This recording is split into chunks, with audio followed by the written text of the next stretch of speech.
नमस्कार, ये आकाशवाणी पटना है। अब आप खालिद रशीद से प्रादेशिक समाचार सुनिए। पहले मुख्य समाचार। विधानसभा चुनाव के दूसरे चरण के प्रचार के लिए 2 दिन शेष। एनडीए और महागठबंधन समेत विभिन्न दलों के स्टार प्रचारक और वरिष्ठ नेता आज कई जनसभाओं को संबोधित करेंगे।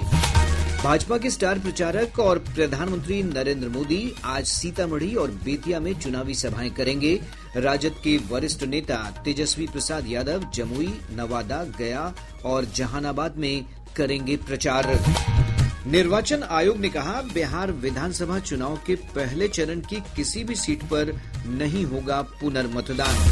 और पछुआ हवा के प्रभाव से प्रदेश के मौसम में बदलाव। मौसम विभाग ने अगले 24 घंटों के दौरान न्यूनतम तापमान में 1 से 3 डिग्री सेल्सियस की कमी का पूर्वानुमान जताया। अब समाचार विस्तार से। विधानसभा चुनाव के दूसरे चरण का प्रचार जोर शोर से जारी है। इस चरण का प्रचार अभियान कल शाम थम जाएगा। एनडीए और महागठबंधन समेत विभिन्न दलों के स्टार प्रचारक और वरिष्ठ नेता आज कई जनसभाओं और रैलियों को संबोधित करेंगे। एक रिपोर्ट।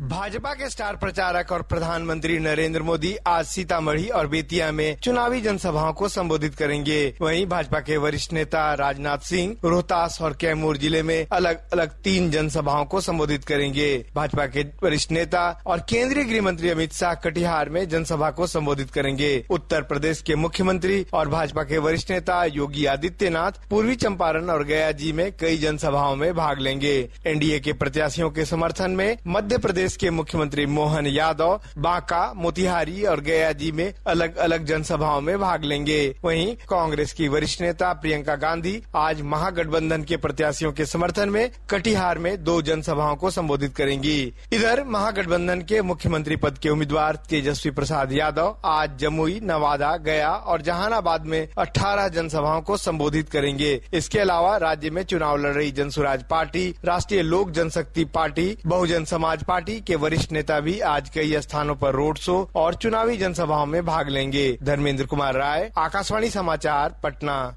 दूसरे चरण में 11 नवंबर को 20 जिलों के 122 विधानसभा क्षेत्रों में चुनाव होना है। जदयू के राष्ट्रीय अध्यक्ष और मुख्यमंत्री नीतीश कुमार ने कल शिवहर समाहरणालय मैदान में जदयू प्रत्याशी श्वेता गुप्ता के समर्थन में एक चुनावी सभा को संबोधित किया। श्री कुमार ने अपने संबोधन में कहा कि केंद्र सरकार और राज्य सरकार मिलकर बिहार का तेजी से विकास कर रही है। कांग्रेस पार्टी के वरिष्ठ नेता और राज्यसभा सांसद इमरान प्रतापगढ़ी ने सीतामढ़ी के बथनाहा विधानसभा क्षेत्र में जनसभा को संबोधित किया। उन्होंने कांग्रेस प्रत्याशी इंजीनियर नवीन कुमार के समर्थन में लोगों से वोट की अपील की। निर्वाचन आयोग ने कहा है कि विधानसभा चुनाव के पहले चरण के तहत 65.08% मतदान दर्ज हुआ है। इस चरण के तहत 6 नवंबर को 18 जिलों की 121 विधानसभा सीटों पर मतदान हुआ था। आयोग की ओर से जारी विज्ञप्ति के अनुसार वर्ष 2020 में विधानसभा चुनाव का औसत मतदान प्रतिशत 57.29 तथा लोकसभा चुनाव 2024 में मतदान प्रतिशत 56.28 रहा था। निर्वाचन आयोग ने कहा है कि बिहार विधानसभा चुनाव के पहले चरण की किसी भी सीट पर पुनर्मतदान नहीं होगा। आयोग के अनुसार इस चरण के तहत सभी 121 विधानसभा निर्वाचन क्षेत्रों में दस्तावेजों की जांच सुचारू रूप से की गई है। किसी भी मतदान केंद्र से किसी तरह की विसंगति या कदाचार की कोई रिपोर्ट प्राप्त नहीं होने के कारण पहले चरण में पुनर्मतदान कराने की सिफारिश नहीं की गई है।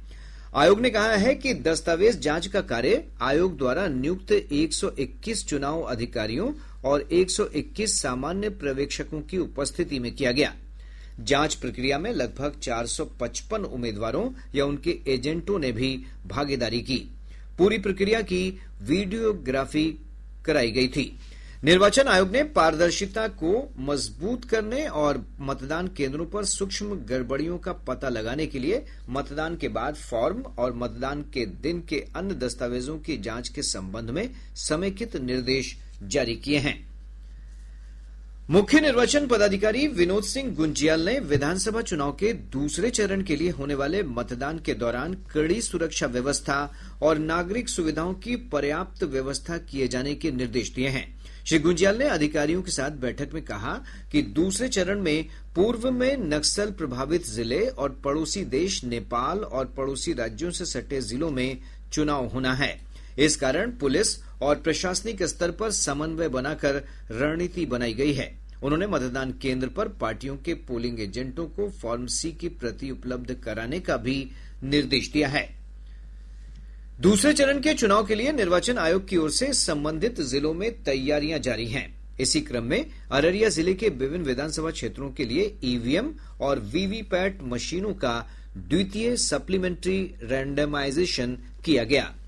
इधर इस चरण के चुनाव के लिए स्वीप के तहत मतदाता जागरूकता कार्यक्रम चलाए जा रहे हैं। पश्चिम चंपारण जिला मुख्यालय बेतिया के महाराजा स्टेडियम में मतदाता जागरूकता के तहत मतदान संकल्प का आयोजन किया गया। सुपौल के जिलाधिकारी सावन कुमार ने मतदाता जागरूकता के लिए जागरूकता रथ को हरी झंडी दिखाकर रवाना किया। वहीं भारत स्काउट और गाइड द्वारा मतदाता जागरूकता रैली निकाली गई। नवादा जिला प्रशासन ने स्वीप कार्यक्रम के तहत समाहरणालय गेट और सद्भावना चौक पर मतदान जरूर करें के संदेशों वाला बड़े आकार का बलून लगाया है। राजद सुप्रीमो लालू यादव के बड़े पुत्र और जनशक्ति जनता दल के अध्यक्ष तेज प्रताप यादव ने कहा है कि वे बिहार का विकास करने वालों के साथ हैं।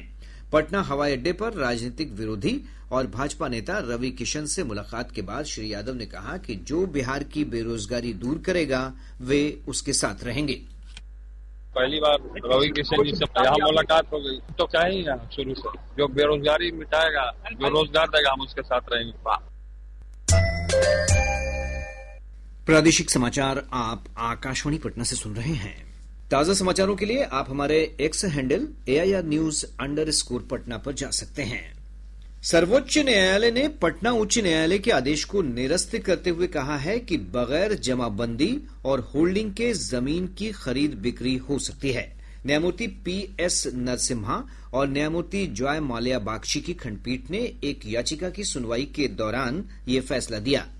शीर्ष कोर्ट ने राज्य सरकार द्वारा 10 अक्टूबर 2019 को बिहार निबंधन नियमावली के नियम 19 में किए गए संशोधन को भी निरस्त कर दिया है। गौरतलब है कि पटना उच्च न्यायालय ने अपने आदेश में कहा था कि बिना जमाबंदी और होल्डिंग के जमीन की खरीद बिक्री नहीं हो सकती है। सर्वोच्च न्यायालय ने आवारा कुत्तों के बढ़ते खतरे से सार्वजनिक स्थानों को सुरक्षित रखने और राजमार्गों से आवारा मवेशियों और अन्य पशुओं को हटाने के लिए कई दिशा निर्देश जारी किए हैं। न्यायमूर्ति विक्रमनाथ, न्यायमूर्ति संदीप मेहता और न्यायमूर्ति NV अंजारिया की पीठ ने हर शैक्षिक संस्थान, अस्पताल, सार्वजनिक खेल परिसर, बस स्टैंड और रेलवे स्टेशनों पर आवारा कुत्तों के प्रवेश को रोकने के लिए उपयुक्त तरीके से बाड़ लगाने के निर्देश दिए। न्यायालय ने सभी राष्ट्रीय उच्च पथ और राज्य उच्च पथों से भी आवारा पशुओं को हटाने के निर्देश दिए हैं। शीर्ष न्यायालय ने सभी राज्यों और केंद्र शासित प्रदेशों के मुख्य सचिव को इस आदेश का कड़ाई से पालन सुनिश्चित करने के निर्देश दिए हैं। साथ ही न्यायालय ने इन दिशा निर्देशों के कार्यान्वयन को लेकर उठाए गए कदमों के बारे में 8 सप्ताह के भीतर अनुपालन स्थिति रिपोर्ट सौंपने को कहा है। प्रदेश में सिम बॉक्स की मदद से अंतर्राष्ट्रीय कॉल को लोकल कॉल में बदलकर साइबर ठगी करने वालों के मामले की जांच अब CBI करेगी। गृह विभाग ने बिहार पुलिस से ये केस CBI को स्थानांतरित करने की अधिसूचना जारी कर दी है। गौरतलब है कि आर्थिक अपराध इकाई ने सुपौल, भोजपुर और पूर्वी चंपारण जिलों में फर्जी सिम बॉक्स की मदद से समानांतर टेलीफोन एक्सचेंज के संचालन का उद्भेदन किया था। नागरिक उड्डयन मंत्रालय ने कहा है कि दिल्ली स्थित इंदिरा गांधी हवाई अड्डे पर भारतीय विमानपत्तन प्राधिकरण ने स्वचालित संदेश स्विचिंग प्रणाली में आई तकनीकी समस्या का समाधान कर दिया है। गौरतलब है कि इस प्रणाली में खराबी आने के कारण कल बड़ी संख्या में विमान परिचालन प्रभावित हुआ था। इसके चलते दिल्ली से पटना आने वाली 14 उड़ानें देर से परिचालित हुई। राष्ट्र वंदे मातरम गीत की 150वीं वर्षगांठ मना रहा है। ये एक ऐसा गीत है जिसने पीढ़ियों को एकजुट होने और राष्ट्र की भावना का जश्न मनाने के लिए प्रेरित किया है। वंदे मातरम जैसे अमर गीतों के रचयिता पर प्रस्तुत है एक रिपोर्ट। राष्ट्रगीत वंदे मातरम के रचयिता बंकिम चंद्र चट्टोपाध्याय भारत के अग्रणी साहित्यकारों में से एक और आधुनिक भारतीय साहित्य के अग्रदूत थे। 1838 में बंगाल क्षेत्र में जन्मे बंकिम चंद्र ने एक सुधारक की दृष्टि को अपनी कलम और कल्पना की शक्ति के साथ जोड़ा। भारतीय कथा साहित्य में एक नए युग की शुरुआत करते हुए उन्होंने 1865 में अपना पहला बंगाली उपन्यास दुर्गेश नंदिनी लिखा। उनके प्रसिद्ध उपन्यास आनंदमठ में देशभक्तिपूर्ण भजन वंदे मातरम पहली बार प्रकाशित हुआ था। ये कविता उनके साहित्यिक पत्रिका बंग दर्शन में पहली बार धारावाहिक के रूप में प्रकाशित हुई थी और बाद में 1882 में आनंद मठ के पूर्ण संस्करण में शामिल की गई थी। ये गीत मातृभूमि को शक्ति, समृद्धि और दिव्यता के अवतार के रूप में प्रस्तुत करता है और भारत की एकता और स्वाभिमान की जागृत भावना को कविता का स्वर देता है। वंदे मातरम के साथ बंकिम चंद्र चट्टोपाध्याय की अमूल्य विरासत भारत के स्वतंत्रता संघर्ष के इतिहास में गुंजायमान रहेगी। शिवांग और सौम्या की रिपोर्ट के साथ समाचार कक्ष से मैं मुकेश कुमार बल। प्रदेश के मौसम में बदलाव देखने को मिल रहा है। पछुआ हवा के प्रभाव से सुबह और शाम के समय ठंड का एहसास बढ़ गया है। मौसम विभाग ने अगले 24 घंटों के दौरान राज्य के अधिकांश भागों में न्यूनतम तापमान में 1 से 3 डिग्री सेल्सियस तक की कमी का पूर्वानुमान जताया है। 24 घंटों के दौरान राज्य के अधिकांश भागों के न्यूनतम तापमान में 1 से 3 डिग्री सेल्सियस की कमी होने की पूर्वानुमान है। तत्पश्चात अगले 48 घंटों के दौरान न्यूनतम तापमान में कोई विशेष परिवर्तन नहीं होने की संभावना है। अब पटना से प्रकाशित प्रमुख समाचार पत्रों की सुर्खियां। आज के सभी समाचार पत्रों ने अलग अलग खबरों को प्रमुखता से प्रकाशित किया है। हिन्दुस्तान ने प्रधानमंत्री नरेंद्र मोदी के हवाले से लिखा है, मोदी नीतीश के काम पर बिहार को भरोसा, राज्य को कुशासन नहीं सुशासन की सरकार चाहिए। दैनिक जागरण का शीर्षक है, प्रथम चरण वाली 121 सीटों पर कहीं नहीं होगा पुनर्मतदान। दैनिक भास्कर ने पहले चरण के मतदान पर लिखा है, एसआईआर ने बढ़ाई 3.75% वोटिंग। प्रभात खबर की सुर्खी है, तिरहुत और कोसी क्षेत्र की बढ़त से तय होगा अगली सरकार का रास्ता। राष्ट्रीय सहारा ने मुख्यमंत्री नीतीश कुमार की अपील का शीर्षक लगाया है, बम्पर वोटिंग के लिए बधाई, दूसरे चरण में भी रिकॉर्ड बनाए। आज अखबार ने नेता प्रतिपक्ष तेजस्वी प्रसाद यादव के बयान पर लिखा है, सीमांचल सबसे गरीब इलाका, अब बदलाव जरूरी। और अब अंत में मुख्य समाचार एक बार फिर। विधानसभा चुनाव के दूसरे चरण के प्रचार के लिए 2 दिन शेष। एनडीए और महागठबंधन समेत विभिन्न दलों के स्टार प्रचारक और वरिष्ठ नेता आज कई जनसभाओं को संबोधित करेंगे। भाजपा के स्टार प्रचारक और प्रधानमंत्री नरेंद्र मोदी आज सीतामढ़ी और बेतिया में चुनावी सभाएं करेंगे। राजद के वरिष्ठ नेता तेजस्वी प्रसाद यादव जमुई, नवादा, गया और जहानाबाद में करेंगे प्रचार। निर्वाचन आयोग ने कहा, बिहार विधानसभा चुनाव के पहले चरण की किसी भी सीट पर नहीं होगा पुनर्मतदान। पछुआ हवा के प्रभाव से प्रदेश के मौसम में बदलाव। मौसम विभाग ने अगले 24 घंटों के दौरान न्यूनतम तापमान में 1 से 3 डिग्री सेल्सियस की कमी का पूर्वानुमान जताया। इसके साथ ही आकाशवाणी पटना से प्रसारित प्रादेशिक समाचार का ये अंक समाप्त हुआ। आकाशवाणी पटना से अगला समाचार बुलेटिन दोपहर 2 बजे प्रसारित किया जाएगा। नमस्कार।